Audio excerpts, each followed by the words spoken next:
So guys, the kind of ruling coming from our tribunal is shocking so many Nigerians. I mean, so many people do not agree with the judgment that is coming from our tribunal this time. Yes, the Court of Appeal has said, Inagi and PDP. Yes. Supreme Court, Inagi and PDP, define forgery as the act of making a false document or altering a genuine one. So forgery arises in two instances. One is where you make a false document, which was the case of the petitioners in this case. The second is where you alter a genuine one. So guys, you need to listen to what Barrister Effiong is saying. You know, he has come out to expose the rot that is taking place across the nation, using that of Enugu as a sample. You know, the judgment that was given in Enugu, many people do not agree with that. These people just keep using technicalities instead of using what is contained in our constitution and even in the Electoral Act. I mean, the new Electoral Act. Just listen to what Barrister Effiong got to say. Honestly, you will get to know that it is difficult to get justice in Nigeria. Take a look at this. Election Petition Tribunal sitting in Enugu State has upheld the election of Governor Peter Obi of the People's Democratic Party in the March 18 governorship election. A three-member panel of the tribunal, led by Justice Kudirat Murayo, dismissed the petitions of the Labour Party and its candidate Chijioke Edeoga, insisting that they could not prove their petitions. In dismissing the petitioner's petition, the tribunal declared that the National Youth Service Corps discharge certificate is not a qualification to contest a governorship election. Edeoga is challenging the return of Mba as duly elected governor of Enugu State on grounds of submitting a forged NYSC discharge certificate over voting, among others. Three major grounds. And the judges looked at the three issues. One is about the NYSC. The second is about qualification. The third was whether there had been any non-compliance with the provisions of the Electoral Act. But I saw that on social media, you took issue with the first ground about the NYSC certificate. And you asked a simple question. You said, is that the issue in this matter? Yes. And from my reading, I thought you were talking about forgery. But their lordships were saying that, look, in that particular matter, NYSC certificate is not a statutory requirement, and that same was not attached in the candidate's form EC9, with regard to his qualification. So when you said, is that the issue? Because forgery was also not proved by the petitioners, because the ruling also talked about grounds on which you can, prove a forgery before a court of law. Were you expecting the tribunal in this particular instance to go on a voyage of discovery? An interesting question. Again, it's good to be back here. I have read the judgment. It is a 145 pages judgment. There was no dissent. I read it the first time, and I thought maybe I had not read it well. And I read it a second time. And even this morning, I had to look at the judgment again. Now, my honest answer to your question is that, first, I do not agree with the pronouncement of my lords, with profound respect, regarding even the issue of whether the petitioners had proved that Mr. Peter Obi had submitted a forged NYSC certificate to INEC. Now, there are several layers to it. And for one to understand this judgment, two sections in particular, which the tribunal spoke to extensively, have to be considered. One is the provision of section 177 of the Constitution, which speaks to qualification. Namely, that for you to be run for a governor, you must meet the age requirement. I think it's 40 now. 2, you have to be a citizen of Nigeria by birth. 3, you must be a member of a political party and be sponsored by that political party. And then, those are basically the basic requirements. And you must also attend school certificate level or its equivalent. Now, Peter Obi, in his reply to the petition, made out a case that he has the qualification in terms of academics, he's a lawyer and so on. But as I said on social media, that was not the issue.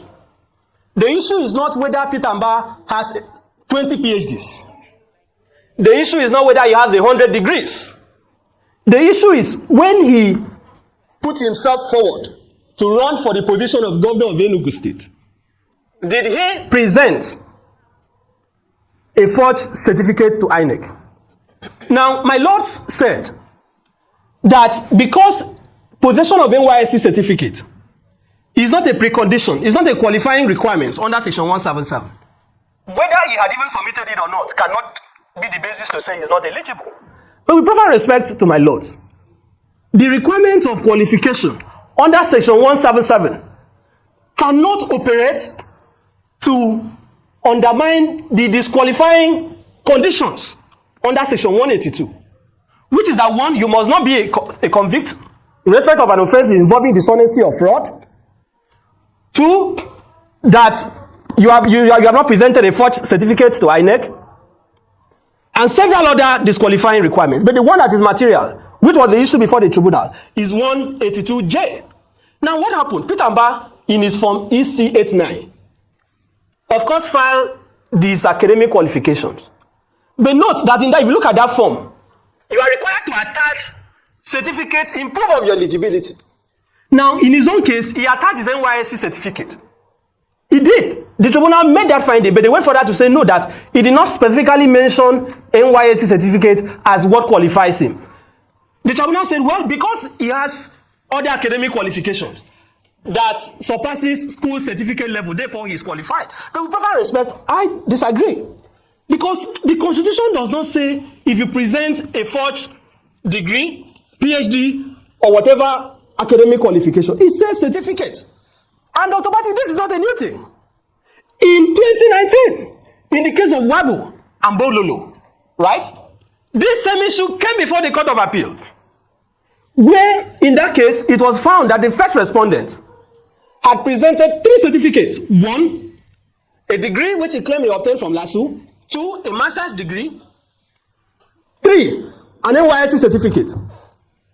All these certificates were shown not to have emanated from the institution through which the first respondent in that case claimed he obtained them, including that of the NYSC. Guess what? Just like in the Enugu case, in this case that I have cited to you, the evidence in that case that was used to establish that the first respondent presented a false certificate was through a witness on subpoena.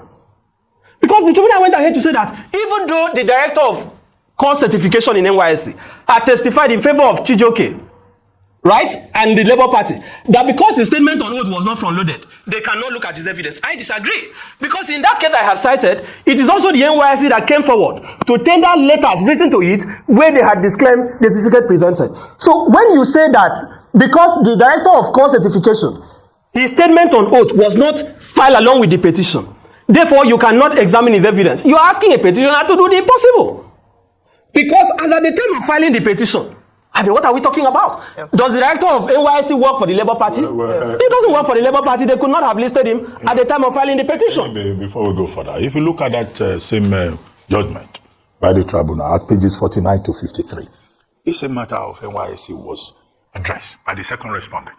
The second respondent in this particular case being Peter Obi. And the witness in that particular case, as recorded by the court, said there had been a high court judgment, which was a decision in rem with regard to this same NYSC certificate, which annulled in the favor of Peter Obi. And that too, he attached to his, from EC9, an NYSC certificate, which was not a piece of surgery. Now, after looking at issue 1, which had to do with qualification, in their conclusion, their lordships did not refer to forgery. Because they said, look, this is of no moment in this particular case. And you are saying that, okay, and the court I thought must have said, that witness at pages 49 to 53 must have told them something that they considered worthy. No, if you read that judgment. Yes, I've read it. Yes, the issue of the High Court judgment. Yes. Said to have been given in rem, the judgment you have referenced, had no bearing on the judgment. There is no page of that judgment where my lords relied on that decision. This was the case of the second respondent. This was the argument of their lawyer in their written address. Lawyers can argue anything, but it is left for the courts to determine the basis of their decision. And I'm saying it on record, and the matter was before them. Yes, I'm saying it on record, that in their decision, the issue of the High Court judgment never came up, except that the lawyer to the first respondent, second respondent cited it. They never relied or considered it as a basis for their judgment. But in any event, that couldn't have been the position, because you cannot raise the issue of res judicata to say that Labour Party or the petitioners were bound by that judgment. when that judgment was, the parties may not have been the same, the issue was not the same, and this was a court properly constituted. So that couldn't have been the basis on the issue of whether it was proved or not. Whether it was proved or not. Again, with proper respect to my lords, I thought that the petitioner had done their work, because it is the NYSC, Dr. Batty, don't forget that. It is the NYSC that came to court, not just any staff. Director of Court Certification.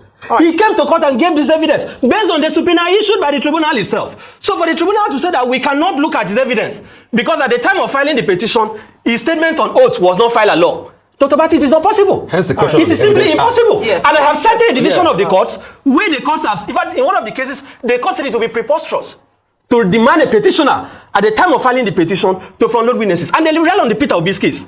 Peter Obi and the Tinubu case. When the Court of Appeal also discountenance witnesses of Peter Obi. But guess what? If you look at page 97 of the judgment in Peter Obi versus INEC and Tinubu, the learned judges of the Court of Appeal, the 5-man panel, made a point that those witnesses on subpoena by Peter Obi, they drew a distinction and asked the question, were they official witnesses? Were they adversaries, official witnesses?